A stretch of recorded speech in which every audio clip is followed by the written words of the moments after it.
Hello students. So continuing from the previous lecture, we were talking about the apiculture. We were discussing about the apiculture. So what was the apiculture? It was the rearing of honeybee. It was the rearing of honeybee to obtain two products, that is honeybee, that is honey and bee wax. Taken another culture was said to be a apiculture.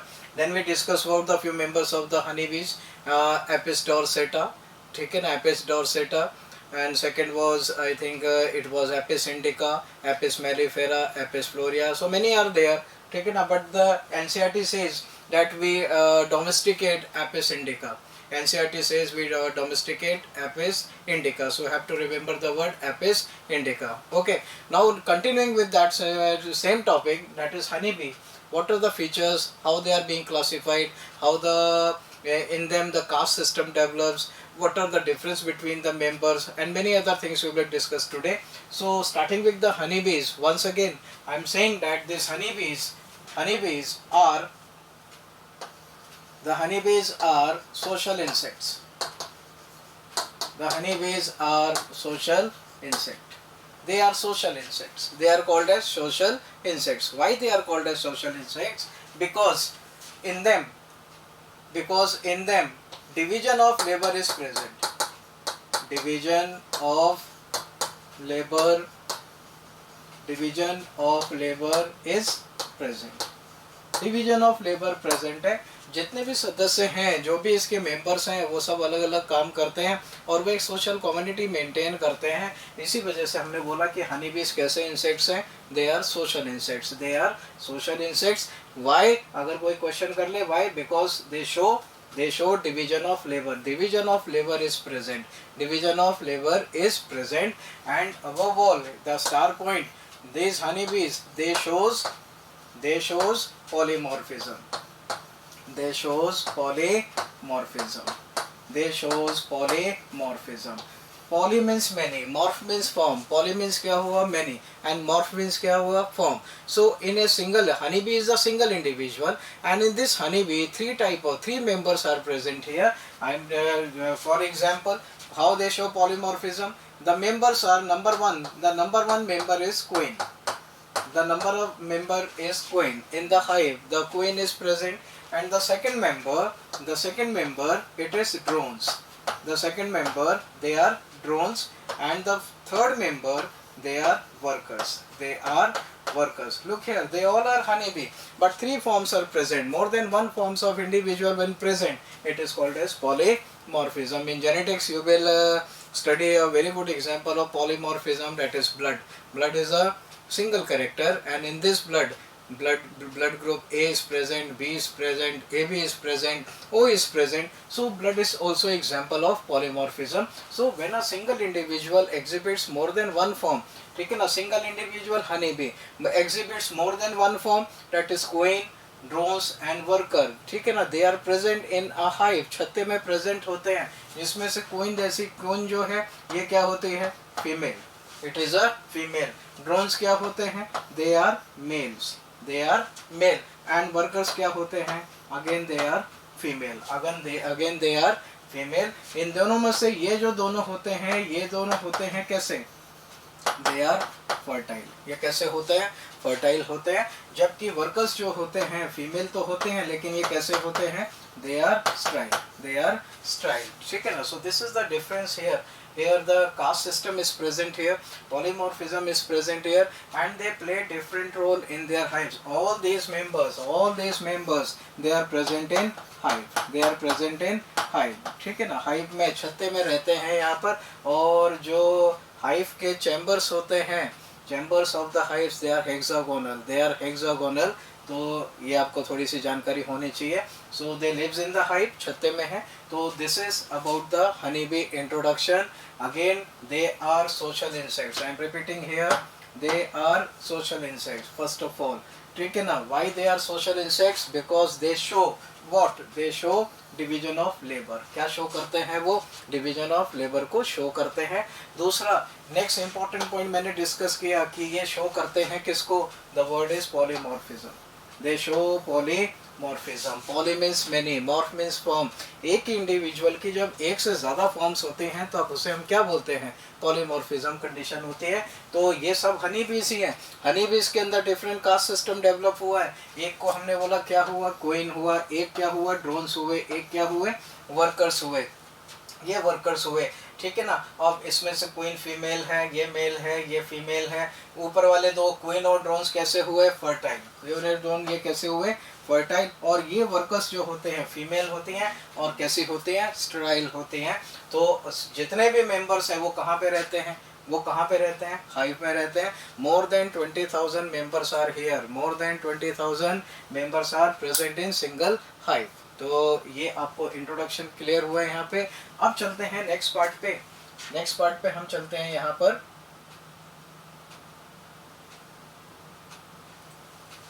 polymorphism. Polymorphism, again in a single individual more than one form is present, then it is polymorph condition है। And दूसरी मैंने क्या heading ली है यहाँ पर, it is the development of caste system, it is the development of caste system। अब देखिए यहाँ पर मैंने बोला कि यहाँ पर ये suppose this is a queen, this is a queen and this queen is diploid। Queen कैसी होती है, डिप्लॉयड होती है। और मैंने यहाँ पे लिया ड्रोन। ये जो ड्रोन्स होते हैं ये हैप्लॉइड होते हैं। ड्रोन्स कैसे होते हैं, हैप्लॉइड। ये इंपॉर्टेंट चीज़ यहाँ पे फिर से देखिए, मैंने यहाँ पे बोला कि जो क्वीन है वो कैसी है, डिप्लॉयड है। और ड्रोन्स कैसे हुए, ड्रोन्स कैसे हुए, हैप्लॉइड हुए। अब देखिए क्वीन ने एग को, ये क्वीन ने एग्स को प्रोड्यूस किया और जब गैमीट बने तो हमने बोला यहाँ पर ये गैमीट्स का फॉर्मेशन हुआ। प्लीज देखिएगा, ये गैमेट का फॉर्मेशन हुआ, यहाँ से ये गैमेट का फॉर्मेशन हुआ। तो यहाँ देखिए गैमेट्स आर प्रोड्यूस, एग हुआ, ऑब्वियसली एग रिलीज होंगे, एग रिलीज हुए तो एग हुए। तो यहाँ पर n और n 2n है तो n प्लस n आ गया। यहाँ पर ये हैप्लॉइड कंडीशन पहले से थी तो n का n ही बनेगा, n/2 नहीं होगा यहाँ पे, तो n का n ही हुआ यहाँ पे। अब देखिए क्या होता है कि suppose if there is the process of fertilisation, ये फर्टिलाइजेशन हुआ तो हमने बोला यहाँ पे क्या हुआ, ये fertilization, here the fertilization tooks place. यहाँ पे फर्टिलाइजेशन हुआ। जब फर्टिलाइजेशन हुआ तो प्रोडक्ट क्या मिला हमको, 2n। हमको प्रोडक्ट क्या मिला, 2n। अब ये जो 2n बना तो यहाँ पर ये जो 2n है इसकी दो पॉसिबिलिटी है कि या तो ये बनाएगा किसको, या तो ये किसको बनाएगा, क्वीन को, क्योंकि क्वीन की प्लॉइडी कैसी थी, 2n थी, तो 2n से क्वीन ही बनेगी। और या फिर हमने बोला कि ये बनाएगा किसको, वर्कर को। ये किसको बनाएगा, वर्कर को, क्योंकि 2n कैसा है, 2n क्या है, फीमेल है। और 2n कैसा है, फीमेल है। तो फीमेल बनने की दो पॉसिबिलिटी हुई। अगर फर्टिलाइजेशन हुआ तो two possibilities are there, whether it will be converted into queen or it would be converted into worker। कैसे होगा उसको मैं आगे डिस्कस करूंगा। तो ये आपको क्लियर हुआ है यहाँ पे। तो फर्टिलाइजेशन प्रोसेस के थ्रू बना क्या, यहाँ पर क्वीन बने और क्या बने, वर्कर्स बने, ठीक है ना। ऑब्वियसली क्वीन इसमें कैसी है, फर्टाइल है, क्वीन इसमें कैसी है, फर्टाइल होती है। और जबकि वर्कर कैसे होते हैं, the worker are sterile, worker are sterile. Worker कैसे होते हैं, स्टेराइल होते हैं। इतना क्लियर हुआ। अब देखिए अब आया ये फीमेल गैमीट है। यहाँ से ये क्वीन है, क्वीन ऑब्वियसली फीमेल है। यहाँ पर मैंने बोला क्वीन कैसी है, फीमेल है, फीमेल ने एग्स प्रोड्यूस करे। अब ये एग, ये जो n है ये डेवलप कर जाए किसमें, न्यू इंडिविजुअल में। It develops into new individual, it develops into new individual without develops new individual without fertilization, without fertilization. बिना फर्टिलाइजेशन के इंडिविजुअल डेवलप कर रहा है।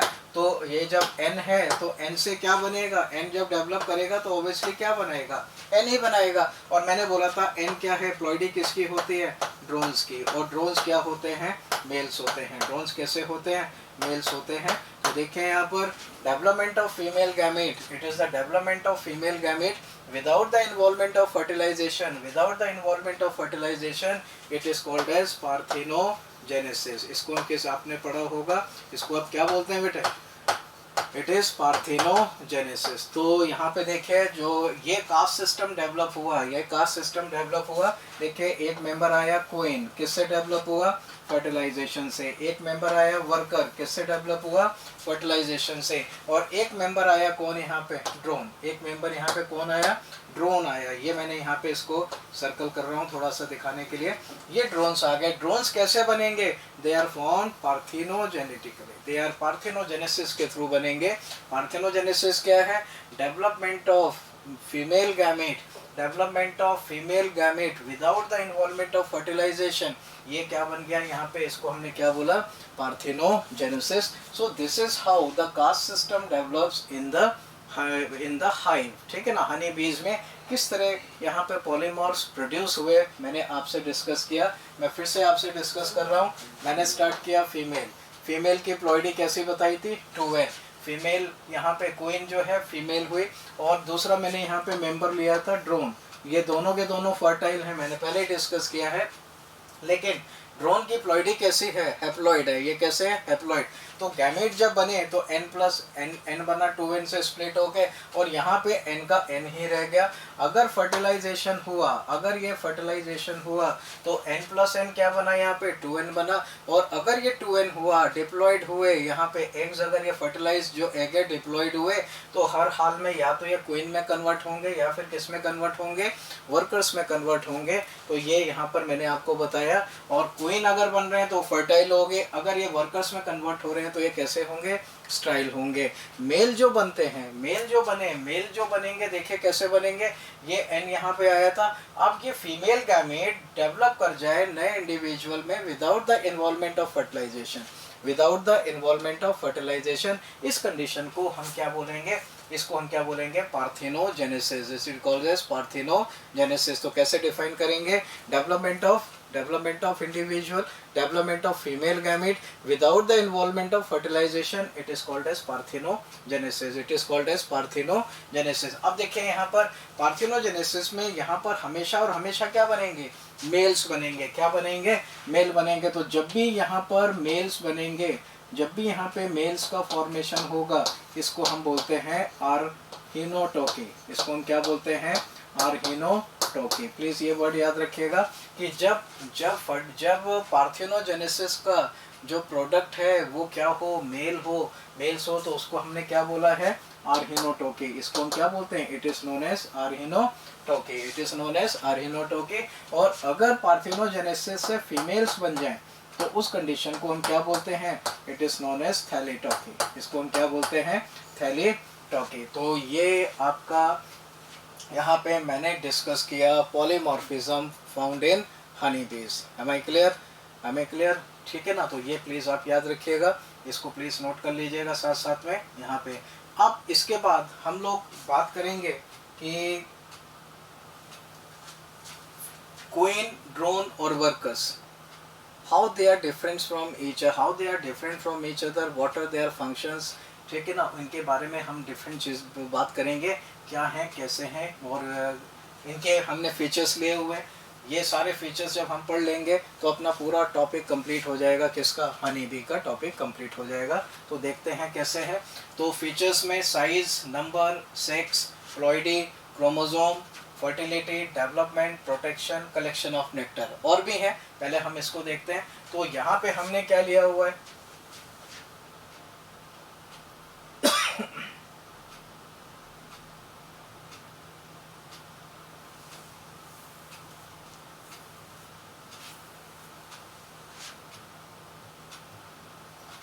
I'm writing so with the space some here. The word is queen, then the word is drones, and then the last word is workers. Yes. Now see, the first point is size. So here the queen is the largest one. It is the largest member, and the workers, they are smallest one. You better make the notes and do along with me so it will be a bit easier for you. Look here, size में queen is the largest one, queen is the largest one, workers are the smallest, and drones are intermediate. Drones are intermediate. Drones are intermediate. Between these two, drones are intermediate. Clear हुआ? First point ये आ गया size का। Number, numbers की हम बात करते हैं तो ये कोइन जो होती है, एक हाइव में कितनी कोइन होती है? Single. How many queens are present? Single queen is present here. Drones members few होते हैं। ड्रोन्स के मेंबर कैसे होते हैं? कम होते हैं, फ्यू होते हैं, but workers are, they are large number. The workers they are in large numbers. Workers जो होते हैं they are in large number. So numbers में सबसे ज़्यादा कौन से होंगे? वर्कर्स होंगे। लीस्ट कौन होगा? कोइन होगी। एक सिंगल हाइव में, एक सिंगल हाइव में एक सिंगल कोइन प्रेजेंट होती है, ठीक है ना। और यहाँ पर ड्रोन्स फ्यू होंगे, drones are few in number, but the largest number of individuals which are present in hive, they are workers, they are workers, ठीक है ना। नेक्स्ट सेक्स की बात करते हैं। मैंने आपसे डिस्कस किया था कि ये यहाँ पर ये फीमेल होगी। ड्रोन्स कैसे होंगे? They are males, and worker कैसे होंगे? They are again female. So sex में this is female, drones are male, and workers are what? They are female, ठीक है ना। तो सेक्स यहाँ पे बता दिया। Now comes प्लॉइडे। प्लॉइडे में अभी आपने पढ़ा था कि जो क्वीन है वो कैसी होगी? डिप्लॉयड होगी। ड्रोन्स कैसे होंगे? हैप्लॉयड होंगे। और वर्कर्स कैसे होंगे? Again they are diploid. So the ploidy comes here, ploidy 2n, n and n, ठीक है ना। ये नोट करते चले आप लोग। Then comes the chromosome number. Chromosome number is here, it is 32। Chromosome number is 32। Chromosome number is 32। यहाँ पे देखिए प्लॉइडे n होगी तो क्रोमोसोम नंबर कितना रह गया? 16. Chromosome number is 16, and here again it is 2n, so the number is 32. So the number is 32. So the number is 32. After that fertility. Fertility की हम बात कर रहे हैं यहाँ पर। तो fertility में हम लोग देखते हैं कि यहाँ पर fertility में ये मैंने बोला कैसे होते हैं? They are fertile. कोइन कैसी होती है? fertile होती है। ड्रोन्स कैसे होते हैं? fertile होते हैं। ड्रोन्स कैसे हैं? फर्टाइल होते हैं। जबकि वर्कर्स कैसे होते हैं? स्ट्राइल होते हैं। वर्कर्स कैसे होते हैं? स्ट्राइल होते हैं। तो ये फर्टिलिटी में आपने डिफरेंस यहाँ पे बता दिया। Then comes development. Then comes development. So अभी मैंने बोला था क्वीन का फॉर्मेशन कैसे होगा? तो queen is form by fertilisation.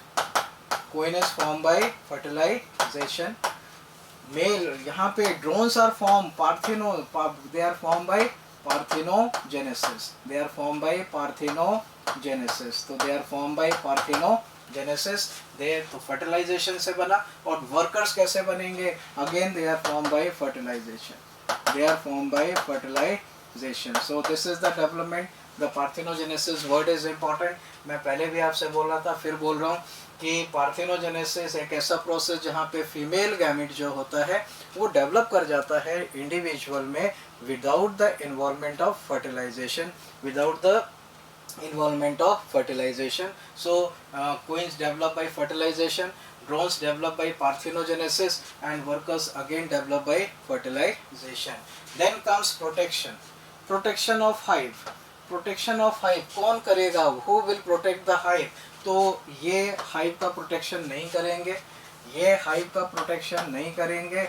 Workers will protect the hive. Workers क्या करेंगे? हाइव का प्रोटेक्शन करेंगे। Then comes collection of nectar. Scouting word आ जाता है, फूड को सर्च करना वगैरह। तो कलेक्शन ऑफ नेक्टर में मैंने बोला कि यहाँ पर क्वीन कभी भी कलेक्शन ऑफ नेक्टर नहीं करेगी। यहाँ पर ड्रोन्स कलेक्शन ऑफ नेक्टर नहीं करेंगे। और कौन करेगा? वर्कर्स कलेक्शन ऑफ नेक्टर करेंगे। So this first page is clear to, I hope this first page is clear to you. Once again here we are making the difference between the three members of the hive, that is queen, drones and worker. तो ये मैंने आपको यहाँ पे size, number, sex, ploidy, chromosome, fertility, development, protection and collection of nectar, ये features मैंने आपसे discuss करे। Now coming to the next page, now coming to the next one. Look here, same here. Again here it is queen, then it is drone, and then it is worker, then it is worker, ठीक है ना। अब देखिए इसमें क्या होता है, scouting word आया है, स्काउटिंग कौन करेगा, स्काउटिंग मीन्स हुआ search of the food, scouting means क्या हुआ, सर्च ऑफ द फूड। तो सर्च ऑफ द फूड जो है स्काउटिंग में क्वीन कभी नहीं करेगी, क्वीन कभी भी सर्च नहीं करेगी, ड्रोन्स कभी भी सर्च नहीं करेंगे, कौन करेगा, वर्कर्स करेंगे, कौन करेंगे, वर्कर, ठीक है ना। सारे काम जो हैं they will be perform by workers itself, ठीक है ना। जैसे cleaning of the hive queen कभी नहीं करेगी, ड्रोन्स भी नहीं करेंगे, कौन करेगा, वर्कर करेंगे, कौन करेंगे, वर्कर करेंगे। Royal jelly is the important word, royal jelly is secreted bye maxillary glands of worker, let us से। तो ये रॉयल जेली सिक्रेट नहीं करेगी, ये भी रॉयल जेली सिक्रेट नहीं करेंगे, कौन सिक्रेट करेगा, वर्कर करेंगे, किससे करेंगे, they secrete royal jelly by their maxillary gland, they secrete their royal jelly by maxillary gland. तो कौन सिक्रेट कर रहा है, रॉयल जेली। यहाँ अब रॉयल जेली में क्या होता है, एक छोटी सी आपको बात बताता हूँ। मैंने अभी आपसे डिस्कस किया कि per hive how many queens are there, single queen is there, how many queens are there, single queen is there. अगर वो क्वीन की डेथ हो जाए, अगर क्वीन की डेथ हो जाए तो फिर क्या होगा, उस कंडीशन में क्या होगा कि ये जो वर्कर्स हैं अपने मैक्सिलरी ग्लैंड से सिक्रेट करेंगे किसको, रॉयल जेली को। किसको सिक्रेट करते हैं, रॉयल जेली को सिक्रेट करते हैं, और हाइव में जो सबसे डोमिनेंट लार्वा होगा उसको फीड कराते हैं। हाइव में मेरी बात सुनिए, ये तभी सिक्रेशन होगा रॉयल जेली का जब एक हाइव में क्वीन थी, उसकी डेथ हो गई, किसी वजह से हो गई, तो डेथ हो गई, तो जैसी डेथ हो गई तो the worker will start secreting the worker will start secreting the what, क्या सिक्रेट करेंगे, क्या सिक्रेट करेंगे, they will start secreting the royal jelly. Royal jelly वो क्या करेंगे, वो फीड कराएंगे किसको, एक लार्वा जो हाइव में सबसे ज़्यादा कैसा होगा, डोमिनेंट होगा, लार्वा जो हाइव में कैसा होगा, डोमिनेंट होगा। और जब वो उसको रॉयल जेली को फीड कराएंगे तो वो लार्वा कन्वर्ट हो जाएगा किस में, क्वीन में, किस में कन्वर्ट हो जाएगा, क्वीन में कन्वर्ट हो जाएगा। क्लियर हुआ है यहाँ पे। So it is the important one, please this 12th factor, it is the important one. I am putting the star against the 12th one. So royal jelly is important one. ये star मैंने यहाँ पे लगाया तो ये आपको clear हुआ। Now comes B wax. B wax again feature मैंने लिया, it is not secreted by queen, queen इसको सिक्रेट नहीं करती है। It is non secreted by drone, drone भी इसको सिक्रेट नहीं करता है। कौन सिक्रेट करता है, तो ये सिक्रेट करते हैं कौन, वर्कर। फिर से कौन सिक्रेट कर रहे हैं, वर्कर। कहाँ से करते हैं, तो they are secreted by abdominal glands, they are secreted by, it is secreted by abdominal glands, जो कि इसके 2 से 5 एब्डोमिनल सेगमेंट में प्रेजेंट होता है, 2 से 5 एब्डोमिनल सेगमेंट में प्रेजेंट होता है, ये आप याद रखेंगे। सो these 2 important factors here, this one here. So beeswax, I am repeating here, beeswax is not secreted by queen, it is not secreted by drone, it is secreted by abdominal glands of the worker, which are present 2 to 5 abdominal segment, which are present 2 to 5 abdominal segment। इतना clear हुआ है यहाँ पे। अब देखिए यहाँ पर एक और इम्पोर्टेंट, ये भी इम्पोर्टेंट बेटा, ये भी, these 3 are important one. I am putting the star as I used to put in the class.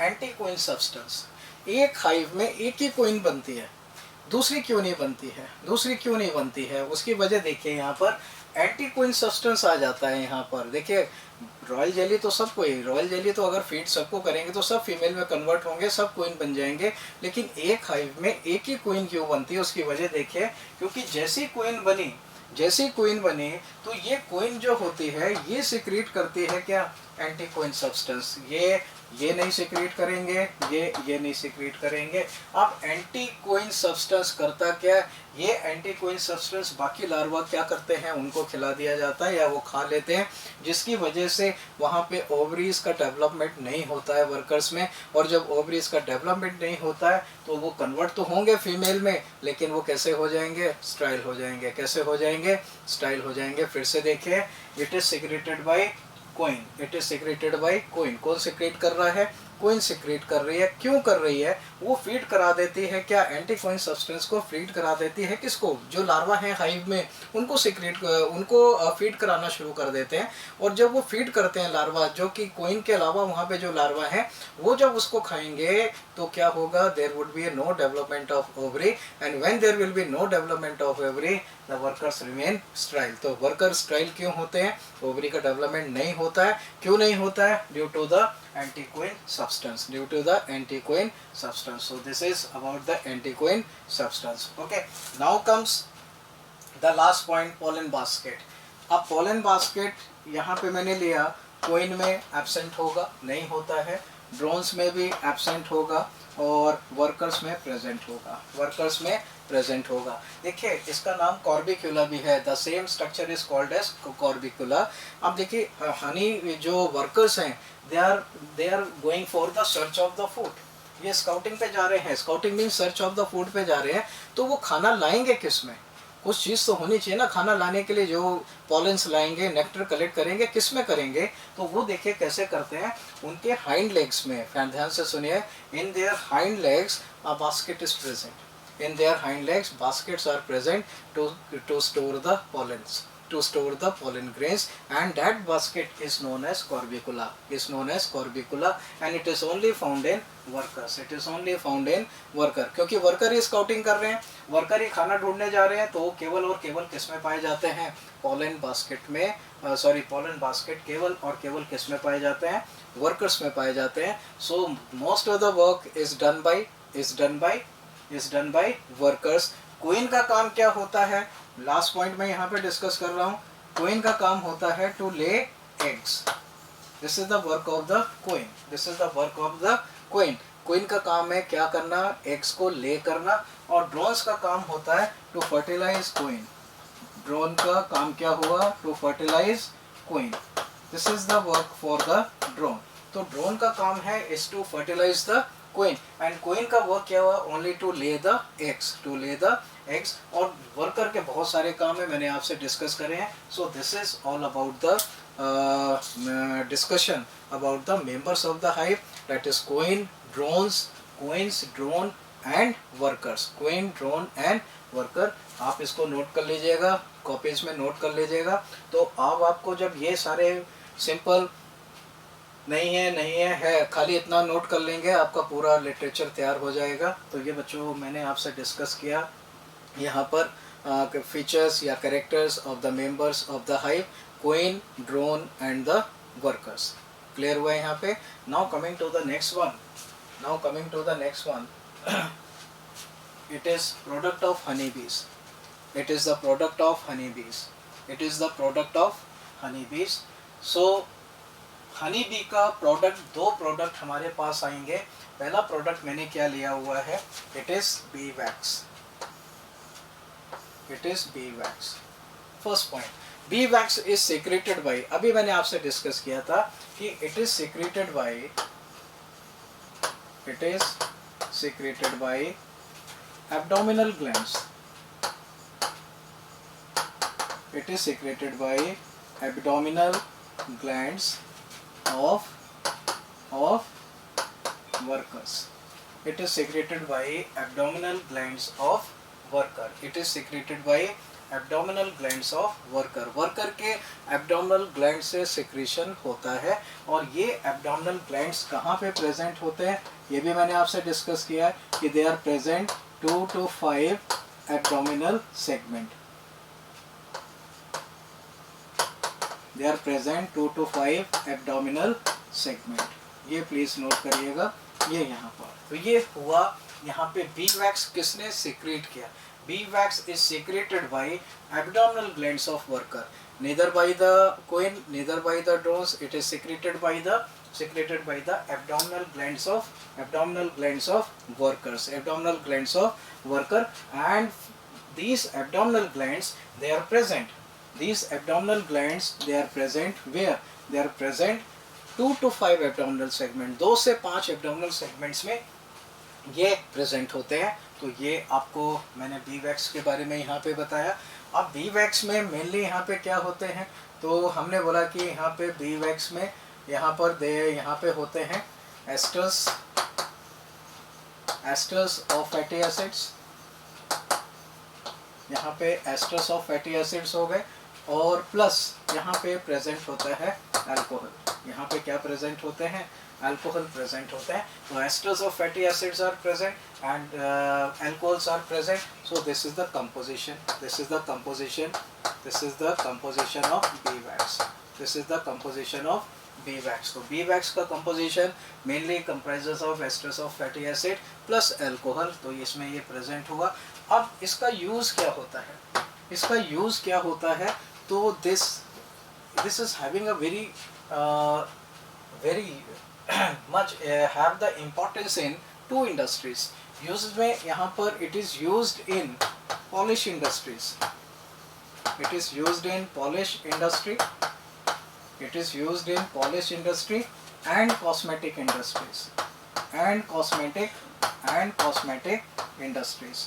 तो दो इंडस्ट्रीज में इसका बहुत यूज होता है, दो इंडस्ट्रीज में इसका यूज होता है कि पॉलिश इंडस्ट्री, किसी भी तरह की पॉलिश बन रही है, डोर पॉलिश है, बोर्ड पॉलिश है, ठीक है ना, फर्नीचर पॉलिश है, किसी भी तरह की पॉलिश में यहाँ पर बी वैक्स क्या होता है? बहुत ज़्यादा यूज़ होता है। और साथ में कॉस्मेटिक इंडस्ट्रीज में भी इसका बहुत फ्रीक्वेंट यूज़ होता है। So this is about the bee wax. अब देखिए यहाँ पर एक इम्पॉर्टेंट वर्ड मैंने यूज़ लिखा हुआ है, यहाँ पर क्या लिखा हुआ है? यहाँ पे द वर्ड इज प्रोपोलिस, इसी से रिलेटेड है, इस वजह से मैंने बोला। अब ये प्रोपोलिस क्या है? तो देखिए यहाँ पर कि मैंने बोला कि अगर सलाइवा, अगर हनी बी का सलाइवा मिक्स हो जाए किसके साथ में? This saliva gate mix with B wax, B wax. Please देखें यहाँ पर सलाइवा प्लस बी वैक्स, ये दोनों मिलके एक स्टिकी सब्सटेंस बना देते हैं, ठीक है ना, एक स्टिकी सब्सटेंस बनाते हैं। और इसी स्टिकी सब्सटेंस को हम लोग किस नाम से जानते हैं? It is called as propolis. It is को क्या बोलते हैं हम लोग? प्रोपोलिस। तो प्रोपोलिस आपको क्लियर हो गया। बी वैक्स में अगर सलाइवा मिक्स हो गया है, बी वैक्स में अगर सलाइवा मिक्स हो गया है, तो ये दोनों मिलके एक स्टिकी एडेसिव सब्सटेंस बना देते हैं, और ये यहाँ पर इसी को हमने क्या बोल दिया है? प्रोपोलिस। और प्रोपोलिस का यूज क्या होता है? It is use to repair hive, it is use to repair hive. जो हाइव टूट जाते हैं, ठीक है ना, it is use to repair the hives. जो हाइव्स टूट गए हैं, कहीं ब्रेकेज हो गया है, तो वहाँ पे सीलिंग का जो काम करते हैं, सील करने का काम करते हैं, वो कौन करते हैं? प्रोपोलिस करते हैं। So this is again I am repeating here B wax. And above all आपको याद होगा कि बी वैक्स हनी बी का कैसा प्रोडक्ट है? बी वैक्स हनी बी का कैसा प्रोडक्ट है? तो it is a primary product. ये प्राइमरी प्रोडक्ट है बच्चों, याद रखिएगा। It is the primary product of honey bee, it is the primary product of honey bee. तो हनी बी का प्राइमरी प्रोडक्ट क्या हुआ है? बी वैक्स हुआ। क्या हुआ? बी वैक्स हुआ। So this is all about the bee wax. It is once again it is secreted by abdominal glands of worker, it is secreted by abdominal glands of worker। कौन से, कहाँ पे होते हैं abdominal glands? तो they are present 2 to 5 abdominal segment, they are present 2 to 5 abdominal segment। Composition, they are made up of esters of fatty acids, and secondly the main is alcohol। What is the use of this bee wax? It is used in two industries. I am repeating here. One is polish industry, one is polish industry, and the second one one is polish industry and second one is cosmetic industries। में बहुत vast use होता है इसका bee wax का। and एक अलग से word मैंने आपसे discuss किया जो कि related है किससे? bee wax के साथ में, propolis। The word is propolis। If bee wax is mixed with the saliva of the honey bee, they forms a sticky substance, and that sticky substance it is known as propolis, it is known as propolis। and this propolis is used to repair the hives, broken hives, chambers, जो भी है यहाँ पे repairing का काम जो करेगा वो प्रोपोलिस करेगा। और प्रोपोलिस में क्या है? Saliva plus bee wax, it is saliva plus bee wax. Clear हुआ यहाँ पे?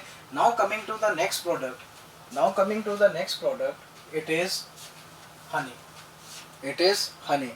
तो honey is the first of all, honey it is the secondary product।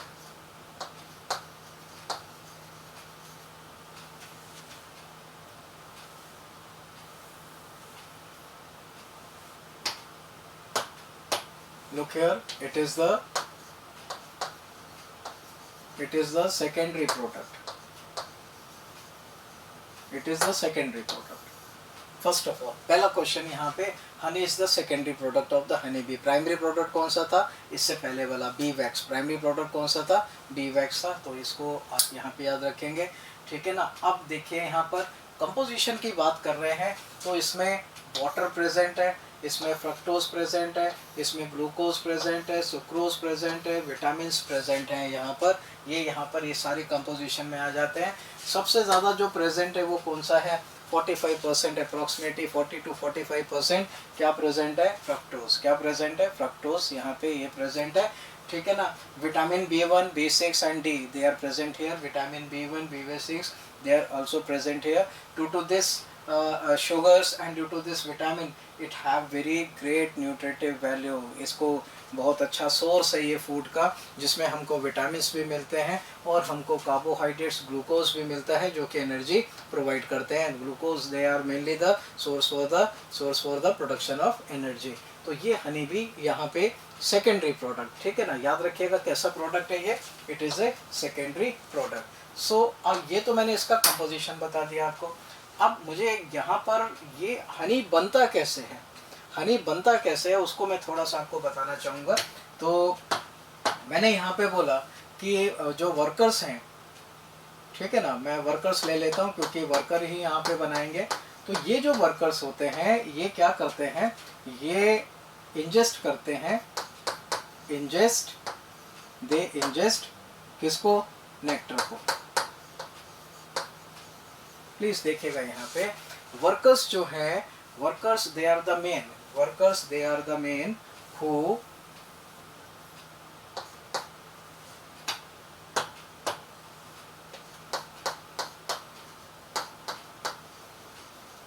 Look here. अब वर्कर्स ने इंजेस्ट करा, वर्कर्स ने इंजेस्ट करा किसको, नेक्टर को. वर्कर्स ने इंजेस्ट करा किसको, नेक्टर को. इस नेक्टर में प्रेजेंट होता है सुक्रोज. इसमें क्या प्रेजेंट है, सुक्रोज प्रेजेंट है. इस नेक्टर में क्या प्रेजेंट हुआ, सुक्रोज प्रेजेंट होता है. ब्रीफ बता रहा हूँ कैसे हनी बनता है. अब ये सुक्रोज गया कहाँ पे, तो this sucrose reaches to crop. it reaches to one part of digestive system and it is known as crop. आपने कॉकरोच में पढ़ा होगा, उसके डाइजेस्टिव सिस्टम में मोस्ट डायलेटेड पार्ट जो था वो कौन सा था, क्रॉप था. मोस्ट डायलेटेड पार्ट कौन सा था, क्रॉप था. तो देखिए वर्कर्स ने इंजेस्ट किया नेक्टर को जिसमें सुक्रोज प्रेजेंट था. सुक्रोज कहाँ पे पहुँच गया है, ये पहुँच गया क्रॉप में. अब क्रॉप में क्या होता है, यहाँ पर एंजाइम प्रेजेंट है, क्रॉप में एंजाइम प्रेजेंट है और उसको मैंने नाम दिया सुक्रेज, ठीक है ना. और इसी को हम बोलते हैं इन्वर्टेज. कहीं कहीं बुक में क्या नाम लिया होता है, इन्वर्टेज एंजाइम. ये प्रेजेंट है. तो ये करेगा क्या, ये क्या करेगा, इस सुक्रोज को डाइजेस्ट कर देता है. किसमें, सुक्रोज को डाइजेस्ट किसमें करता है, ग्लूकोज प्लस फ्रक्टोज. ये देखिए यहाँ पर क्या बना, ग्लूकोज बना और क्या बना, यहाँ पे फ्रक्टोज बना. ग्लूकोज प्लस फ्रक्टोज में कन्वर्ट हुआ. अब ये जो ग्लूकोज और फ्रक्टोज बने हैं, ये जो ग्लूकोज और फ्रक्टोज बने हैं ये क्या होते हैं, वर्ड इज रीगर्जिटेट्स इनटू माउथ. ये वापस किस में आ जाते हैं, ये बाकी एलिमेंट्री कैनाल में पार्ट नहीं आते हैं, दे रिवर्ट बैक, रीगर्जिटेट होके वापस किस में आ जाते हैं, माउथ में आ जाते हैं. और माउथ से ये एक्सपेल हो जाते हैं, बाहर निकल के आ जाते हैं. It is expel out into किस में, chambers of hive. It is expel out into chambers of hive. ये हाइव में आके देखिए यहाँ पर आ गया और ये जो आ गया यहाँ पर चैम्बर्स में फिल हो गया. इसी को आपने क्या बोल दिया है, दिस इज हनी. क्या नाम दे दिया इसको, हनी नाम दे दिया. तो this is the brief how the honey is synthesized or manufactured. Once again I am repeating here, I am starting with the workers. These workers ingest the nectar. Nectars contains huge amount of sucrose. In this what is present, sucrose present होता है. Sucrose is the sugar. ये sugar यहाँ पे present होती है. This sugar reaches to the crop, one of the digestive system part of the insects, ठीक है ना. अब crop में जाने के बाद this sucrose get converted into glucose plus fructose, glucose और फ्रक्टोज में क्या हो जाती है, कन्वर्ट हो जाती है। ये ग्लूकोज और फ्रक्टोज बाकी नीचे के बाकी पार्ट में नहीं जाएंगे, they are regurgitates, means they are expel out, ये वापस आ जाते हैं किसमें, माउथ में, माउथ से एक्सपेल आउट होके ये आ जाते हैं किसमें, चैम्बर्स ऑफ द हाइव में, और हाइव में कलेक्शन हो गया तो हमने बोल दिया क्या बन गया, हनी। ये honey is use to feed all the members, queens, workers, drones, उनके सबके खाने के काम आता है। So this is how the honey is produced by the workers or the honeybees. Once again I am saying honey is not a primary product, it is a secondary product, it is a secondary product. इतना clear हुआ आप लोगों को। अब देखिए यहाँ पर ये सोर्स बता दिया मैं, ये सॉरी कंपोजिशन बता दिया है, ठीक है ना, वर्कर्स कैसे हनी बनता है ब्रीफ में मैंने आपको ये बता दिया। अब आते हैं अगले टॉपिक पे। अब आता है एक इम्पॉर्टेंट टॉपिक हनी बी से related, it is called as bee dance. क्या बोलते हैं इसे, बी डांस। दो तरह के डांस यहाँ पे होते हैं। तो सबसे पहले जो बी डांस है, it was discovered by, bee dance was discovered by, it was discovered by, the word is Karl von Frisch, it is discovered by Carl von Frisch. Bee dance was discovered by Carl von Frisch. इन्होंने discover किया था और इन्होंने बताया कि ये जो dance है, it is the mode of communication, it is the mode of communication, ये कम्युनिकेशन का मोड है, it is the mode of communication, it is the mode of communication. So this dance is the mode of communication with respect to the word is source of food, with respect to source of food, with respect to source of food. तो ये यहाँ पर discovered by Karl von फ्रिश ने discover किया और ये बताया कि ये जो डांस हुआ किसकी वजह, कि इसकी क्यों ये डांस को, तो उन्होंने बोला कि it is the mode of communication. एक मेंबर अपने बाकी मेंबर्स को कम्युनिकेट करता है डांस के थ्रू, और किसके रिस्पेक्ट में, तो word is source of food, source of food के रिस्पेक्ट में बाकी मेंबर्स को क्या करता है, कम्युनिकेट करता है। कैसे करता है देखते हैं। सबसे पहला डांस कौन सा आया, राउंड डांस। सबसे पहला डांस कौन सा आया, round dance. Let us see here what is round dance, ठीक है ना। Suppose this is the hive, look here, suppose this is the hive, ये हाइव है, ठीक है ना, और इस हाइव के अंदर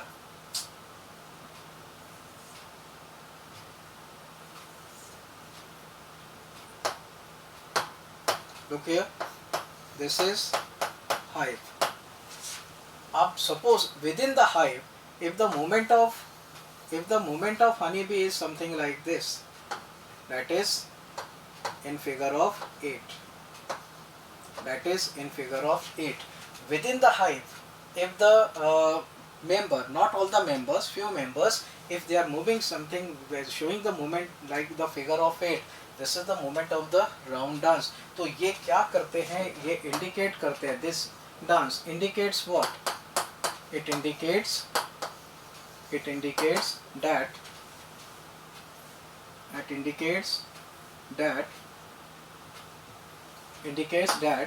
food source is nearby, food source is nearby, ठीक है ना। approximately say 75 meters, approximately say 75 meters। तो देखिए अगर हाइव में इस तरह का मूवमेंट हो रहा है कोई में, ठीक है ना, इस तरह का मूवमेंट जो हो रहा है, तो इस तरह का मूवमेंट इंडिकेट करता है कि जो फूड सोर्स है वो क्या है, नियर बाय है। The food source is present near by. Approximately distance कितना बताया हम लोगों ने, 70 to 75 सेंटीमीटर। अप्रॉक्सीमेशन है ये, ऐसा कोई फिक्स नहीं होता है कि 75 मीटर ही होगा, it is the approximation. So here this is the round dance. Again round dance indicates, ठीक है ना, indicates means the members who are making this type of movement, they communicate the other rest of the members of the hive, किसके लिए, कि जो food source है वो कैसा है, it is present near by, the food source is present near by. So this is about the round dance, this is about the round dance. ये clear हुआ आपके यहाँ पे। दूसरा फिर से देख लीजिए, it was given by, the word is Carl von Frisch. First point, and it is the mode of communication. It is the mode of communication with respect to the source of food. Round dance indicates that food source is present nearby, approximately 75 meters from. ठीक है ना, यहाँ पर ये हो जाता है. Now comes the another one, the another dance. It is called as tail wagging dance. It is called as tail wagging dance. Let us see here. Now see the tail wagging dance कैसे होता है उसको भी देखते हैं. Suppose this is the hive.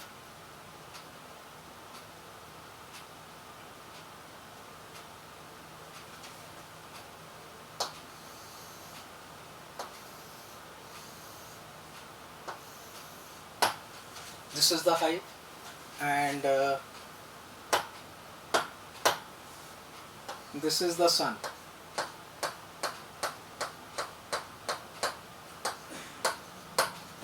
ये सन हुआ यहाँ पे. अब प्लीज बोर्ड पे देखिएगा. यहाँ पे अगर देखिए, अगर टेल वैगिंग वर्ड आया हुआ है, tail means here indicates abdomen. अगर हनी बी, ध्यान से देखिए, अगर हनी बी अपने टेल मीन्स एब्डोमेन को वैग मीन्स क्या हुआ, वाइब्रेटिंग विग्रसली, वाइब्रेट कर रही है. देखिए, और वाइब्रेट करते हुए ये देखिए, ये चल रही है ऐसे, ये यहाँ पे गई. ठीक है ना, ये जा रही है टेल को वैग करते हुए, यानी एब्डोमेन को वैग करते हुए जा रही है. फिर देखिए ये यहाँ पे ऐसे नीचे आ गई. ठीक है ना, फिर ये ऐसे ऊपर जा रही है और ये फिर ऐसे नीचे आ गई. ठीक है ना. तो अब ये देखिए टेल वैग, जो टेल या एब्डोमेन वैग हो रहा है वो किसकी तरफ हो रहा है, सन की तरफ. किसकी तरफ हो रहा है, सन की तरफ हो रहा है. और जब सन की तरफ हो रहा है तो ये इंडिकेट करता है क्या, ये इंडिकेट करता है कि जो फूड सोर्स है, the food source is present, the food source is present towards the sun. This is the food source. So food source is present, food source is present towards sun. It is present towards sun. sun की तरफ present है. ठीक है ना, but far away, पास में नहीं है. कैसा है, दूर है. It is far away. So this is, look here, this is, फिर से देखिए, अगर हनी बी अपने एब्डोमेन को वैग करते हुए, विग्रसली मूव करते हुए सन की तरफ जा रही है, सन की तरफ जा रही है, फिर वापस आ रही है, फिर सन की तरफ जा रही है, फिर वापस आ रही है, तो इस तरह का मूवमेंट क्या इंडिकेट करता है कि जो फूड सोर्स है, कि जो फूड सोर्स है, this is food source and it is present towards the direction of the sun. It is present towards the direction of the sun. It is present towards the direction of the sun, but far away. पास में नहीं है. कैसा है, it is present far away. ये clear हुआ यहाँ पे. अब मैं यहाँ पे दोबारा एक और कंडीशन ले रहा हूँ. यहाँ पे अगेन मैं बोल रहा हूँ कि यहाँ पे एक सन है. Suppose this is the sun. This is the sun. And once again, look here, this is the hive. ये मैंने hive ले लिया. ठीक है ना. अब देखें यहाँ पर क्या हो रहा है. फिर से मैं बोल रहा हूँ कि यहाँ पर, फिर से मैंने बोला कि अब देखें यहाँ पर हनी बी अपने एब्डोमेन को वैग करती हुई आ रही है नीचे की तरफ. ये नीचे की तरफ आ रही है. फिर देखिए यहाँ से ऊपर गई, फिर टेल को वैग करते हुए नीचे की तरफ आई, फिर ये यहाँ से ऊपर गए, ये यहाँ से ऊपर गए. प्लीज देखिए, अब टेल वैगिंग जो हो रहा है, एब्डोमेन का वैग जो हो रहा है, वो कैसे हो रहा है. यहाँ पे ये सन है. पहले क्या हो रहा था इस वाले केस में, द टेल या abdomen was wagging wagging towards the, when it was going towards the sun. लेकिन यहाँ पे टेल वैग कैसा हो रहा है, जो एब्डोमेन का मूवमेंट कैसा हो रहा है, विग्रसली कैसे हो रहा है, it is away from the sun. It is away from the sun. और ऐसा मूवमेंट जब होता है तो ये इंडिकेट करता है क्या, कि क्या इंडिकेट करेगा यहाँ पर, कि फूड सोर्स इज प्रेजेंट,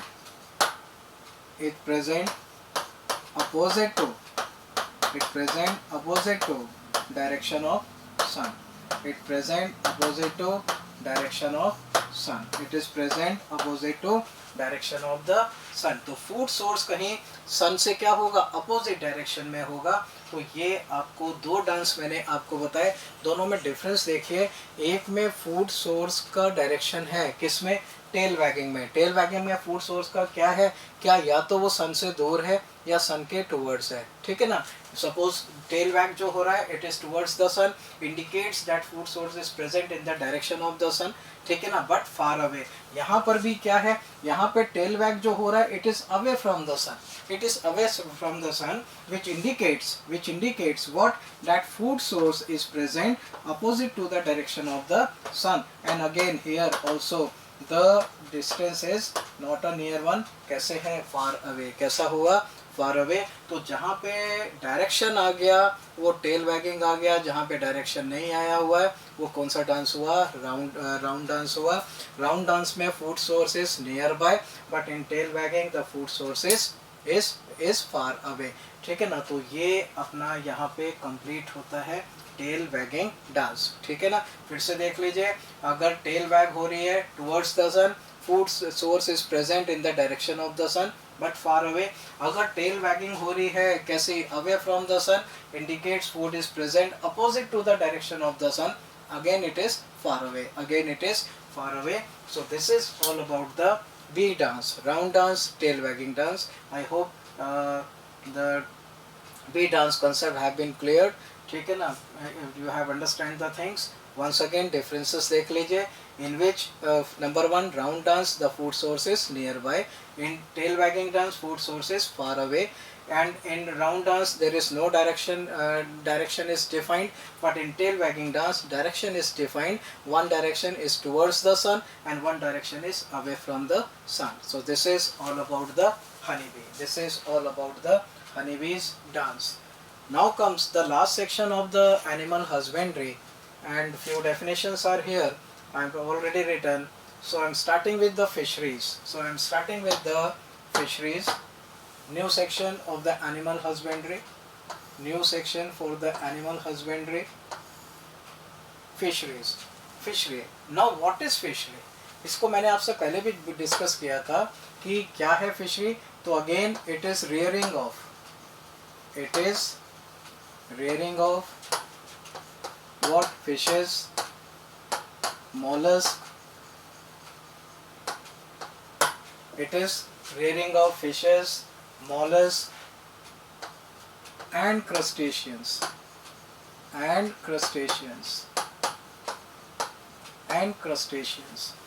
ठीक है ना।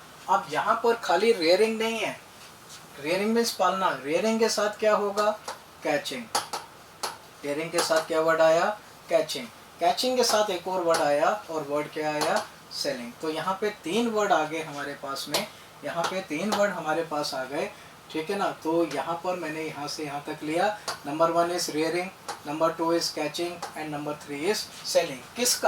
किसकी हुई, तो fishes, mollusc and crustaceans, fishes, mollusc and crustacean, it is called as fisheries, this practice is called as fisheries. So fisheries मैंने पहले भी फर्स्ट डे आपसे डिस्कस किया था कि rearing, catching and selling of fishes, mollusks and crustaceans, ठीक है ना, all together it is called as fisheries। now comes the second definition and it is aquaculture। so what is aquaculture, यहाँ पर हम rearing कर रहे हैं किसकी, it is the rearing of या growing of what, beneficial, aquatic both plants and animals, इस culture को हमने क्या नाम दिया, एक्वाकल्चर। क्या नाम दिया हम लोगों ने, एक्वाकल्चर। दिस इज एक्वाकल्चर कि रेयरिंग ऑफ बेनिफिशियल, ऐसे एनिमल, ऐसे प्लांट जो हमारे लिए बेनिफिशियल हैं, उनको ग्रो करना, उनको रियर करना, उस प्रैक्टिस को हमने क्या नाम दिया, it is called as aquaculture. So fisheries clear हो गया आपको। Rearing, once again, rearing, catching and selling of किसका, फिशेस का, मॉलस्क का और किसका, क्रस्टेशियंस का, इसको आपने क्या नाम दिया, fisheries. Aquaculture, it is the rearing of, ठीक है ना, beneficial, aquatic, both plants and animal को अगर हम क्या कर रहे हैं, ग्रो कर रहे हैं, रेयर कर रहे हैं, तो हमने इनको क्या नाम दे दिया, एक्वा कल्चर। क्या नाम दिया हमने, एक्वा कल्चर। अब आता है एक और कल्चर, इसको बोलते हैं कंपोजिट कल्चर। क्या नाम देते हैं, कंपोजिट कल्चर। देखते हैं क्या होता है। When more than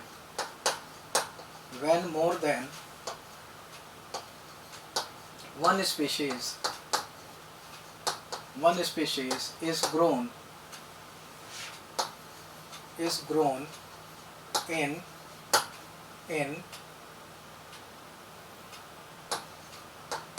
in single pond, ठीक है ना, सिंगल पॉन्ड,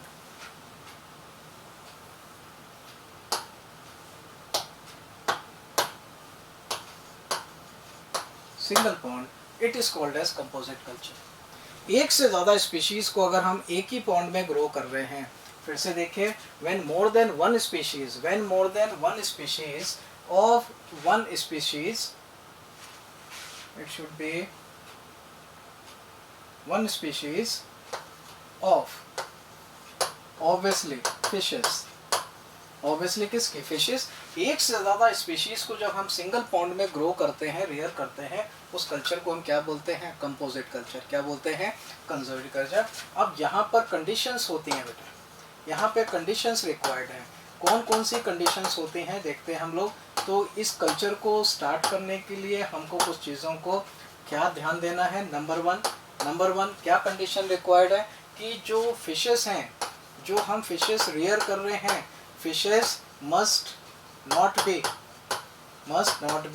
carnivorous, उनको क्या नहीं होना चाहिए, they must not be carnivorous, पहली कंडीशन हो गई। दूसरी कंडीशन क्या हो गई, fishes must have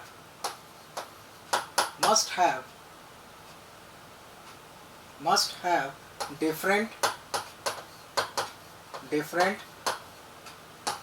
food habit. उनकी फूड हैबिट कैसे होनी चाहिए, डिफरेंट होनी चाहिए, ठीक है ना। तीसरा, fishes must have different habitat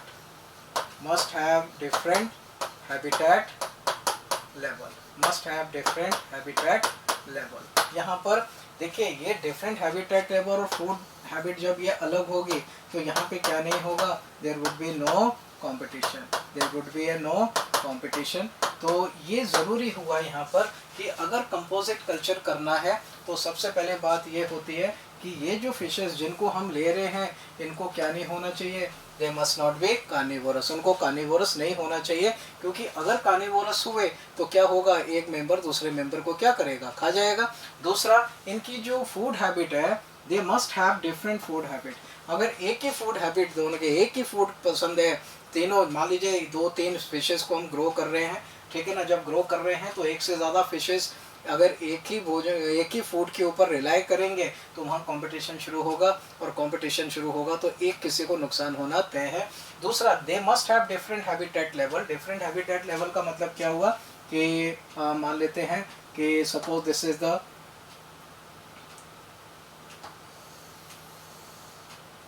the section of the pond. तो this is the second one and this one is here. यहाँ पर ये हुआ। तो देखिए, ये सेक्शन लेवल मैंने पॉन्ड का एक सेक्शन लिया है, तो इसमें से कुछ फिशेस ऐसी होनी चाहिए जो कैसी होनी चाहिए, वो होनी चाहिए सरफेस डवेलर। ये कैसे होने चाहिए, सरफेस डवेलर। तो ये आ गया हैबिटेट 1। सरफेस डवेलर सरफेस पे रहनी चाहिए। ये कैसे रहनी चाहिए, सरफेस पे रहनी चाहिए। यहाँ पर ये मैंने आपको बताया। दूसरी, यहाँ पर स्पीशीज जो होनी चाहिए वो कैसे होनी चाहिए, इट मस्ट बी उसको रहना चाहिए कहाँ पे, मिड में। कहाँ पे रहना चाहिए, मिड में रहना चाहिए। और तीसरी फिश जो होनी चाहिए वो बॉटम डवेलर्स होनी चाहिए। कैसे होनी चाहिए, ये बॉटम डवेलर्स होने चाहिए यहाँ पर। अब ये देखिए, ये H2 आ गया हैबिटेट लेवल, और ये आ गया H3, तीनों का हैबिट लेवल क्या हो गया, यहाँ पे हैबिटेट लेवल डिफरेंट हो गया, फूड हैबिट डिफरेंट हो गई, तो इनके बीच में, इन सभी के बीच में क्या एग्जिस्ट नहीं करेगा, कंपटीशन एग्जिस्ट नहीं करेगा। और जब कंपटीशन एग्जिस्ट नहीं करेगा तो तीनों स्पीशीज जो भी हम यहाँ पे रियर करना चाह रहे हैं वो हम आसानी से क्या कर सकते हैं, रियर कर सकते हैं, आसानी से क्या कर सकते हैं, रियर कर सकते हैं। So this is all about the composite culture. मैं फिर से रिपीट करता हूँ, it is a practice in which more than one species of fishes, more than one species of fishes, ठीक है ना। मान लेते हैं ये S1 स्पीशीज है, ये S2 स्पीशीज है, ये S3 स्पीशीज है, एक ही वाटर बॉडी में अगर हम इसको ग्रो कर रहे हैं तो हम इस कल्चर को क्या बोलेंगे, कंपोजिट कल्चर। क्या बोलेंगे, कंपोजिट कल्चर बोलेंगे। कंडीशन रिक्वायर्ड है, इनमें से कोई भी फिश कार्निवोरस नहीं होनी चाहिए। दूसरा, they must have the different food habit, सबकी खाने की पसंद अलग होनी चाहिए, क्यों, ताकि क्या ना हो, कंपटीशन ना हो। तीसरा, दे must have acquired different habitat level, इनका हैबिटेट लेवल कैसा होना चाहिए, डिफरेंट होना चाहिए। कुछ को सरफेस ड्वेलर होना चाहिए, कुछ को मिड ड्वेलर होना चाहिए, और कुछ को क्या होना चाहिए, बॉटम ड्वेलर होना चाहिए। तो ये आपको मैंने बताया किसके बारे में, कंपोजिट कल्चर। क्या बताया, composite culture. I hope you must have understand the three cultures. Fisheries, ठीक है ना। फिशरीज के बाद मैंने आपसे डिस्कस किया एक्वा कल्चर, एक्वा कल्चर के बाद डिस्कस किया मैंने आपसे कंपोजिट कल्चर। अब आ जाता है यहाँ पर एक और कल्चर, देखते हैं क्या है, और उसको हमने क्या नाम दिया, it is PC culture. It is word is PC culture. और इस पीसी कल्चर में हम यहाँ पर रेयरिंग करते हैं किसकी, स्पेसिफिक फिशेस के। किसकी रेयरिंग करेंगे, फिशेस की। तो यहाँ पर जो रेयर किया जा रहा है, यहाँ पे रेयरिंग किसकी हो रही है, फिशेस की। तो आप जब एक्सक्लूसिवली हम किसको रेयर करें, फिशेस को रेयर करें, तो हम उनको किस नाम से जानते हैं, it is known as pisciculture. It is known as pisciculture. अब देखिए पीसी कल्चर में यहाँ पर सबसे पहले अगर आप स्टार्ट कर रहे हैं, पीसी कल्चर स्टार्ट करना शुरू करने चाह रहे हैं, तो सबसे पहले आपको रिक्वायरमेंट किसकी होगी, पॉन्ड की। सबसे पहले रिक्वायरमेंट किसकी होगी, पॉन्ड की रिक्वायरमेंट होगी। दूसरा, पॉन्ड रिक्वायरमेंट के बाद जब आपकी पूरी होगी तो आप अब सिलेक्शन करेंगे कि किस फिश की ब्रीड को आपने वहाँ पे ग्रो करना है। तो सिलेक्शन करना है आपने सबसे पहले पॉन्ड का, फिर सिलेक्शन करना है किसका, किस फिश की ब्रीड को हमने ग्रो करना है। अब देखिए यहाँ पर हमने पॉन्ड सिलेक्ट कर लिया, पॉन्ड सिलेक्ट करने के बाद हमने इसको सिलेक्ट कर लिया, और सिलेक्ट करने के बाद देखिए हमने क्या किया, यहाँ पर हमने यहाँ पे लिया एक मेल को लिया, ठीक है ना, और एक हमने लिया, सॉरी दिस इज फीमेल। यहाँ देखिए बड़े इंपॉर्टेंट चीज़ एक डिस्कस कर रहा हूँ। यहाँ पर हमने सिलेक्शन किया एक मेल, कैसा मेल, सुपेरियर मेल। कैसा मेल आ गया, सुपेरियर मेल। और सिलेक्शन किया हमने किसका, सुपेरियर फीमेल का। किसका सिलेक्शन किया, सुपेरियर फीमेल का सिलेक्शन किया। सेम ये यहाँ पर सिलेक्शन किया। अब सिलेक्शन करने के बाद हमने क्या किया, इन दोनों की बॉडी में हमने इंजेक्ट करा। किसको इंजेक्ट करा, हमने यहाँ पे इंजेक्ट करा किसको, वर्ड आता है यहाँ पर, हमने यहाँ पर इसको इंजेक्ट करा, इंजेक्ट किया FSH को, या फिर यहाँ पर हमने इंजेक्ट करा LH को, या फिर हमने यहाँ पे इंजेक्ट करा किसको, SCG को। किसको इंजेक्ट किया, SCG, ठीक है ना। ये हार्मोन जैसी एक्टिविटी जैसी भी, ठीक है ना। तो इन हार्मोन्स को हमने इंजेक्ट करा किसमें, मेल में और फीमेल में। और जब ये हमने इंजेक्ट करा तो यहाँ पर मेल में, यहाँ पर, और इसमें फीमेल में, यहाँ पे देखते हैं तो इस यहाँ पे मेल में यहाँ पे स्पर्म का फॉर्मेशन कैसा होने लगा। एक मिनट, यहाँ पे लुकिया, यहाँ पर दोनों होंगे, जब दोनों में हमने ये हार्मोन इंजेक्ट करे तो दोनों में मीन्स मेल में और एक फीमेल में, दोनों में गोनाडोट्रोपिन्स का लेवल क्या हुआ, बढ़ गया। मैंने लिखा गोनाडोट्रोपिन्स का लेवल क्या कर गया, इंक्रीज हो गया। गोनाडोट्रोपिन का लेवल क्या कर गया, इंक्रीज हो गया। और जब इंक्रीज हुआ तो मेल में यहाँ पर गोनाडोट्रोपिन इंक्रीज हुए तो यहाँ पे स्पर्म्स क्या हुए, इनका नंबर क्या कर गया, बढ़ गया, ज़्यादा स्पर्म प्रोड्यूस हुए। इसी तरह यहाँ पर प्रोड्यूस हुए क्या, ज़्यादा एग्स प्रोड्यूस हुए। क्या एग प्रोड्यूस हुए, यहाँ पे ज़्यादा एग्स प्रोड्यूस हुए। जब एग प्रोड्यूस हो गए तो स्पर्म और ये मिलके फर्टिलाइजेशन हुआ। क्या हुआ यहाँ पे, फर्टिलाइजेशन, वर्ड इज फर्टिलाइजेशन हुआ। और जब फर्टिलाइजेशन हुआ तो हमको यहाँ पे क्या मिल गए, फर्टिलाइज्ड एग्स। हमको यहाँ पे क्या मिल गए, फर्टिलाइज्ड एग्स का फॉर्मेशन हो गया। और ये जहाँ भी हुआ, ये जहाँ पे भी हम कर रहे हैं, इस पॉन्ड को हमने नाम क्या दिया, ब्रीडिंग पॉन्ड। ये क्या हमने नाम दिया, ब्रीडिंग पॉन्ड। फिर से देखिए यहाँ पर हमने पीसी कल्चर शुरू किया है। पीसी कल्चर में सबसे पहले हमने बोला it is the rearing of the fishes. अगर हम स्पेसिफाइड यानी स्पेसिफिक फिशेस को रेयर कर रहे हैं, ठीक है ना, तो हमको यहाँ पर हर हाल में पहले क्या करना है, सिलेक्शन चाहिए किसका, वाटर बॉडी यानी पॉन्ड का सिलेक्शन चाहिए। उसके बाद सिलेक्शन हम करेंगे किसका, ब्रीड का। क्या हमको कौन से फिश को हमने वहाँ पे रेयर करना है, ठीक है ना। अब उसके लिए हमने क्या किया, ब्रीड को सिलेक्ट किया। ब्रीड सिलेक्ट करने के बाद हमने किसको सिलेक्ट किया, यहाँ पर हमने सिलेक्ट किया एक सुपेरियर मेल को और सिलेक्ट किया किसको, सुपेरियर फीमेल को। उनकी बॉडी में हमने इंजेक्ट किए केमिकल्स जिनका एक्शन कैसा था, FSH, LH या SCG, human chorionic gonadotropin, luteinizing hormone, follicular stimulating hormone. जब इसको इंजेक्ट करा तो दोनों की बॉडी में मीन्स मैं यहाँ पे ले रहा हूँ कि मेल की बॉडी में और यहाँ पर फीमेल की बॉडी में, दोनों की ही बॉडी में क्या बढ़ गया, गोनाडोट्रोपिन्स का लेवल क्या कर गया, बढ़ गया। गोनाडोट्रोपिन्स का लेवल क्या कर गया, बढ़ गया। और जब गोनाडोट्रोपिन्स का लेवल बढ़ा तो मेल में क्या प्रोड्यूस हुए, बहुत सारे स्पर्म्स, ठीक है ना, ज़्यादा स्पर्म प्रोड्यूस हुए। और फीमेल्स में बहुत सारे क्या प्रोड्यूस हुए, एग्स प्रोड्यूस हुए। इनको अलाउ किया गया फर्टिलाइज करने के लिए और फर्टिलाइज करे तो हमको क्या मिल गए, फर्टिलाइज्ड एग। हमको क्या मिल गए, फर्टिलाइज्ड एग। क्लियर हुआ यहाँ पर।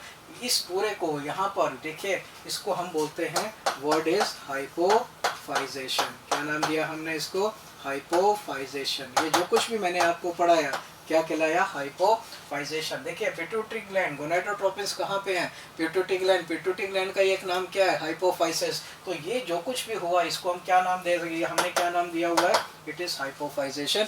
और जिस पॉन्ड में हम इसको कैरी आउट कर रहे हैं इसको हम क्या बोलते हैं, ब्रीडिंग पॉन्ड। इसको हमने क्या नाम दिया है, ब्रीडिंग पॉन्ड। तो this is called as breeding pond. ये ब्रीडिंग पॉन्ड में हाइपोफाइजेशन इंपॉर्टेंट वर्ड है। ये देखिए स्टार लगा रहा हूँ मैं यहाँ पे। तो यहाँ पर हाइपोफाइजेशन क्यों आया, क्योंकि गोनाडोट्रोपिन्स रिलीज होते हैं कहाँ, पिट्यूटरी ग्लैंड। तो हाइपर एक्टिवेशन किसका हुआ, पिट्यूटरी ग्लैंड का हुआ कि नहीं हुआ। इस वजह से हमने इसको नाम क्या दिया हुआ है, हाइपोफाइजेशन। और यहाँ पे ज़्यादा स्पर्म, ठीक है ना, ये मैंने लिया स्पर्म प्रोडक्शन, यहाँ पे एग का प्रोडक्शन, फर्टिलाइजेशन, और हमको क्या मिल गए, फर्टिलाइज एग्स। हमको क्या मिल गए, फर्टिलाइज एग्स। ये जहाँ जो जिस पॉन्ड में हमने इसको किया, इस प्रैक्टिस को किया, इसको हमने क्या नाम दिया है, breeding pond. It is called as breeding pond. अब इन फर्टिलाइज एग्स को हम इसको ले जाएंगे दूसरे पॉन्ड में। इन फर्टिलाइज एग्स को हम कहाँ ले जाएंगे, दूसरे पॉन्ड में ले जाएंगे। देखते हैं कहाँ ले जाते हैं, क्या करते हैं। अब देखें यहाँ पर, अब शुरू किया था ब्रीडिंग पॉन्ड से फर्टिलाइज्ड एग्स। कौन से एग्स आ गए थे, फर्टिलाइज्ड एग्स। मैंने यहाँ पे ले रहा हूँ, यहाँ पे ले लेता हूँ मैं। तो देखिए फर्टिलाइज्ड एग्स जो हुए, फर्टिलाइज्ड एग्स का क्या कॉज हुआ, हैचिंग कॉज हुआ। इनका क्या कॉज हुआ, हैचिंग कॉज हुआ। और जब हैचिंग कॉज हुआ तो देखिए यहाँ पर हैचिंग कॉज हुआ तो कौन सी स्टेज आई, सैक फ्राई। कौन सी आई, सैक फ्राई। सैक फ्राई से अगली स्टेज कौन सी आई, फ्राई। और फ्राई से बड़े अगली स्टेज कौन सी आई, फिंगरलिंग्स। तो देखिए ये याद रखिएगा कि फर्टिलाइज एग जब हैच होंगे तो कौन सी स्टेज आ गई, सैक फ्राई। सैक फ्राई से क्या बने, फ्राई। और फ्राई से क्या बने, फिंगरलिंग्स। फ्राई से क्या बने, फिंगरलिंग्स। जब ये बन गए तो अब यहाँ से फिंगरलिंग्स को मैंने बोला कि फिंगरलिंग्स को हम लोग ट्रांसफ़र करेंगे एक दूसरे पॉन्ड में। तो देखिए ब्रीडिंग पॉन्ड के बाद हैचिंग पॉन्ड। कौन सा पॉन्ड आया यहाँ पे, ये दिस इज हैचिंग पॉन्ड। कौन सा पॉन्ड आया, हैचिंग पॉन्ड में हैचिंग हुई। हैचिंग से स्टेज कौन सी आई, सैक फ्राई से फ्राई। फ्राई से क्या आया, फिंगरलिंग्स। अब इन फिंगरलिंग्स को हमने ट्रांसफ़र कर दिया एक और यहाँ पर एक और पॉन्ड में, और इस पॉन्ड को हमने क्या नाम दिया, रेयरिंग पॉन्ड। इस पॉन्ड को हमने क्या नाम दिया, रेयरिंग पॉन्ड। और इस रेयरिंग पॉन्ड में ये जो फिंगरलिंग्स थे जो जिनको हमने ट्रांसफ़र किया था, इन ये अपने साइज़ को क्या करते हैं, इंक्रीज़ करते हैं। They increase in size approximately कितना, लगभग 20 सेंटीमीटर। और 20 सेंटीमीटर हो गए तो हमने इनको ट्रांसफ़र कर दिया फिर दूसरे पॉन्ड में, एक दूसरे पॉन्ड में ट्रांसफ़र कर रहे हैं। तो ये आपको क्लियर हुआ। तो ब्रीडिंग पॉन्ड आ गया, फिर हैचिंग पॉन्ड आ गया, ठीक है ना, रेयरिंग पॉन्ड आ गया। और रेयरिंग पॉन्ड के बाद हमने यहाँ पे लिया यहाँ पे हमने लिया स्टॉकिंग पॉन्ड। क्या लिया हम लोगों ने, स्टॉकिंग पॉन्ड। नर्सरी पॉन्ड भी आपके हो सकता है बुक में दिया हो, बट आप सिंपल इतना याद रखिए। अब स्टॉकिंग पॉन्ड में कौन आ गए थे, फिंगरलिंग्स आ गए थे। स्टॉकिंग पॉन्ड में क्या आ गए थे, फिंगरलिंग्स आ गए। तो ये फिंगरलिंग्स मान लेते हैं कि ये मैंने यहाँ पे ये फिंगरलिंग्स लिए, ठीक है ना, ये फिंगरलिंग्स ये आ गए यहाँ पर फिंगरलिंग्स, ये फिंगरलिंग्स आ गए। अब ये फिंगरलिंग्स पहुँचे किस में, स्टॉकिंग पॉन्ड्स में। किस में पॉन्ड्स में पहुँच गए, स्टॉकिंग पॉन्ड्स में पहुँच गए। और स्टॉकिंग पॉन्ड में पहुँचने के बाद जब यहाँ पे क्या होते हैं, now they develop into the adult one, now they develops into the adult one.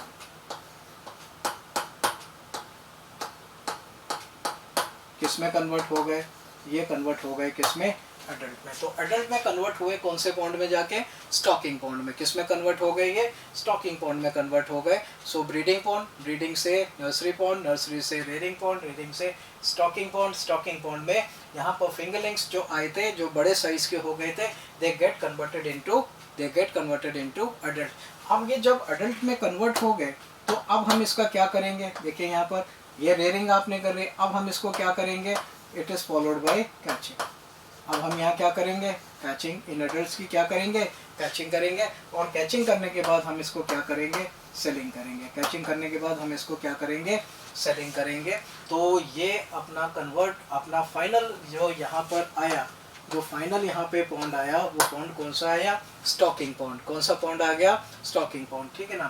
तो याद रखिए, इंपॉर्टेंटली बस इतना याद रखना है कि हैचिंग होगी तो सैक फ्राई से फ्राई से फिंगरलिंग्स ही कन्वर्ट होंगे किसमें, एडल्ट में। यही यहाँ पे अब ये क्वेश्चन है, ये हो सकता है कि ये सारे एक ही पॉन्ड में क्यों नहीं हो जाते हैं, हम इतने सारे पॉन्ड क्यों बदलते हैं, क्योंकि सबकी फीडिंग हैबिट कैसी है, अलग है। सबकी फीडिंग हैबिट कैसी है, अलग है। तो इस वजह से हम इसको क्या करते हैं, टाइम टू टाइम ट्रांसफ़र करते हैं एक पॉन्ड से दूसरे पॉन्ड की तरफ, ठीक है ना। तो ये यहाँ पर once they are converted into adult, तो रेयर तो आपने कर लिया, rearing is followed by catching and catching is followed by the selling. और जब सेलिंग हो गई तो अपना क्या कंप्लीट हो जाता है, अपना क्या कंप्लीट हो जाता है, पीसिकल्चर। अपना क्या कंप्लीट हो जाता है, पीसिकल्चर कंप्लीट हो जाता है। क्लियर हुआ यहाँ पे। अब यहाँ पर आफ्टर पीसिकल्चर, यहाँ पर जो इम्पोर्टेंट है, जहाँ से क्वेश्चन हर साल एक्सपेक्टेड होता है, वो कुछ एग्जाम्पल से होता है बेटा। कुछ एग्जाम्पल्स आ जाते हैं, जिसमें से सबसे पहला एग्जाम्पल मैं आपका यहाँ पे ले रहा हूँ फ्रेश वाटर फिशेस का। ये फ्रेश वाटर फिशेस है। एनसीईआरटी के एग्जाम्पल आपको कुछ इसमें 2-4 एक्स्ट्रा भी हो सकते हैं, लेकिन आपको याद रखने एग्जाम्पल मेनली कौन से, एनसीईआरटी के। तो यहाँ पर सबसे पहला एग्जाम्पल रोहू, सबसे पहला एग्जाम्पल क्या आया, रोहू, लेबियो रोहिटा। दूसरा एग्जाम्पल इज कटला, ठीक है ना, scientific name is catla. Third is kalbasu, ठीक है ना, तो इसका साइंटिफिक नेम लेबियो कालबासु, इसका नाम क्या हुआ, लेबियो कालबासु हुआ। सिंगाड़ा, यहाँ पे नेक्स्ट इज सिंगाड़ा, और इसका साइंटिफिक नेम क्या हुआ, मिस्टस। क्या नाम हुआ, मिस्टस। एनसीईआरटी के नाम ये हैं सारे। और एक क्या नाम आया, कॉमन कार्प। क्या नाम आया, कॉमन कार्प। एनसीईआरटी का नाम है, तो प्लीज़ इसको याद रखेंगे। तो एग्जाम में क्वेश्चन आ जाता है find the odd one. Find the odd one, 3 नाम आपको फ्रेश वाटर के दे दिए, एक नाम आपको सी वाटर या मेरीन फिशेस का दे दिया। तो इस तरह करके क्वेश्चन हर साल एक्सपेक्टेड होता है। तो क्वेश्चन एक्सपेक्टेड या तो यहाँ से मैंने आपको बोला, या फिर हमने टॉपिक करा था इन ब्रीडिंग से लेकर मॉइट तक। इन ब्रीडिंग से लेकर मॉइट तक क्वेश्चन एक्सपेक्टेड होता है, हर साल आता है, आपको भी आएगा। सो आप इन टॉपिक्स को अच्छी तरह से देखेंगे। और अब यहाँ पर देखिए, दूसरी मैंने कैटेगरी ली कौन सी, the second category is sea water fishes या marine water fishes. Marine fishes में सबसे पहला इंपॉर्टेंट नाम क्या लिया मैंने, सैल्मोन। क्या नाम लिया मैंने, सैल्मोन। दूसरा नाम क्या लिया, हिल्सा। क्या नाम लिया, हिल्सा। ये तीसरा नाम क्या लिया मैंने, ईल, एंगुइला बोलते हैं, अगर याद हो जाए तो ठीक है। बॉम्बे डक आ गया, हार्पाडॉन जिसे बोलते हैं हम लोग यहाँ पे पॉम्फ्रेट आ गया, और क्या वर्ड आ गया, सार्डाइन। क्या नाम आ गया, सार्डाइन। तो ये हमारे एग्जाम्पल्स हुए किसके, सी वाटर फिशेस या मेरीन वाटर फिशेस के। यहाँ पर एग्जाम्पल्स हुए किसके, फ्रेश वाटर फिशेस के, रोहू, कटला, कालबासो, सिंगाड़ा, कॉमन कार्प, ठीक है ना। सी वाटर में सैल्मन, हिल्सा, ईल, एंगुइला बोलते हैं, और Bombay duck, harpadon, pomfret and sardine. क्या नाम आ गया, सार्डाइन। तो ये इसके एग्जाम्पल्स यहाँ पे मैंने आपसे डिस्कस करे, ठीक है ना, fresh water versus sea water fishes के बारे में। और एग्जाम्पल्स आपको जो बहुत ज़रूरी याद करने हैं वो एनसीईआरटी के एग्जाम्पल्स हैं, तो प्लीज़ इनको नोट कर लीजिएगा, ठीक है ना, एनसीईआरटी से कंफर्म कर लीजिएगा। Then comes the last one, the uses of fishes. Fish का यूज़ क्या है, फिशेस का यूज़ क्या है, ठीक है ना, यूजेस ऑफ फिशेस। तो first of all the fishes they are the alternative source of food. देखिए पॉपुलेशन जब बढ़ने लगे अपने इंडिया के, क्रॉप से पूर्ति नहीं होने लगी, तो क्या हुआ, हम डेविएट हुए कि दूसरे सोर्स ऑफ फूड कुछ अच्छे मिले, और उसमें हमने पाया फिशेस। फिशेस को हमने क्या किया, डोमेस्टिकेट करना शुरू किया, और उसने क्या किया, एक बहुत बड़े सेक्शन की, एक पॉपुलेशन के बहुत बड़े सेक्शन की फूड की डिमांड को क्या किया, उसने पूरा किया। और उस डोमेस्टिकेशन को, जहाँ पे फिशेस को हम लोगों ने डेवलप किया, फिशेस को डोमेस्टिकेट किया, ठीक है ना, उसको हम क्या रेवोल्यूशन नाम देते हैं, blue revolution. It is known as blue revolution. So first of all it is a very good source of protein food. Protein का बहुत रिच सोर्स होता है, कौन, यहाँ पर फिशेस होते हैं। दूसरा फिश फ्लोर, यहाँ पर दूसरा मैंने लिया fish floor, it is a good source of protein. Second is fish floor. अब फिश फ्लोर में क्या होता है, आटे की बात कर रहे हैं, फ्लोर, इनकी बोन्स को क्रश कर दिया जाता है। बोन को क्रश कर लेने के बाद इसको हम यूज़ करते हैं किसमें, पोल्ट्री फार्म्स में। पोल्ट्री में जो फीडिंग देते हैं, फीड देते हैं, खाना देते हैं, वो मेनली इसी का यहाँ पे यूज़ करते हैं फ्रूट में। और दूसरा हमारी बेकिंग इंडस्ट्रीज़ में केक बनाने में, बिस्किट्स बनाने में ये फ्लोर यूज़ होता है, ठीक है ना। तो फिश फ्लोर यहाँ पे यूज़ होता है, ठीक है ना, बेकिंग इंडस्ट्रीज़ में। दूसरा पोल्ट्री फार्म्स में। तीसरा यहाँ पे एक और वर्ड दिया हुआ है, एशियन ग्लास। क्या नाम दिया हुआ है, एशियन ग्लास। तो पहली बात तो Asian glass is obtained from, it is obtained from urinary bladder of fishes. It is obtained from urinary bladder of fishes. ये यहाँ से ऑब्टेन होता है। और इसका यूज़ किस में होता है, तो it is use to filter, it is use to filter wine and beers, it is use to filter wine and beers. जो लिकर वर्ड हम यूज़ करते हैं, वाइन और बियर्स को फिल्टर करने में कौन यूज़ होता है, Asian glass. And this Asian glass is obtained from, this Asian glass is obtained from, it is urinary bladder of the fishes, urinary bladder of the fishes, उससे obtain किया जाता है। तो ये वर्ड याद रखिएगा। एक वर्ड आया शैग्रीन यहाँ पे, this shagreen is obtained from, it is obtained from skin of shark, skin of shark। Shark की स्किन से हम इसको क्या करते हैं, ऑब्टेन करते हैं। And this skin of shark, it is used for rubbing and polishing, it is used for rubbing and polishing, it is used for rubbing and polishing. तो ये इसका वास्ट यूज़ हो जाता है, किसका, शैग्रीन का। किसका वर्ड आया, शैग्रीन का। अब एक इम्पॉर्टेंट वर्ड मैंने बोला, biological control.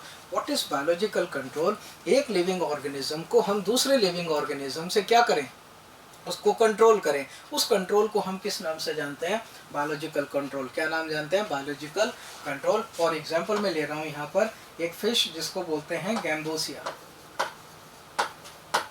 The name of the fish is gambusia. Name of the fish क्या बताया मैंने, गैम्बोसिया। गैम्बोसिया क्या है, एक फिश है। और ये जो गैम्बोसिया होती है, इट इज लार्विसाइडल। ये क्या होती है, लार्विसाइडल। लार्वे मीन्स हुआ लार्वा, लार्वे मीन्स क्या हुआ, लार्वा। तो ये हुआ लार्वा। और साइडल मीन्स क्या होता है, किल।